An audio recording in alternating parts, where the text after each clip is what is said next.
কষ্ট করে পরীক্ষার জন্য প্রিপারেশন নিলেন আপনি কয়েক মাস, কিন্তু ফলাফল যখন ভালো হয় তখন একটা আনন্দ আছে না নাই? সারাদিন রোজা রাখলেন রমজানে, কি কষ্ট, তৃষ্ণায় গলা ফেটে যায়, কিন্তু ইফতারির সময় যখন রুহাবজা শরবতটা খাই কেমন লাগে? একটা আনন্দ আছে না নাই? এজন্য আল্লাহ বললেন فَإِنَّ مَعَ الْعُسْرِ يُسْرًا إِنَّ مَعَ الْعُسْرِ يُسْرًا। ও নবী, কষ্টের দিন মক্কায় অল্প কিছু দিন, মদিনাতে আনন্দের দিন অপেক্ষা করছে।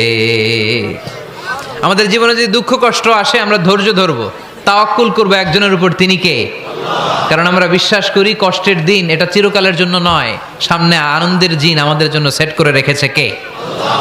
তাহলে আমরা সূরাতুল ইনশিরাহ থেকে 3টা নেয়ামতের বর্ণনা শুনলাম, বিশ্বনবীকে কি সান্ত্বনা দেয়া হলো সেটা শুনলাম। এবার 2টা গাইডলাইন শুনে তাফসীর আমরা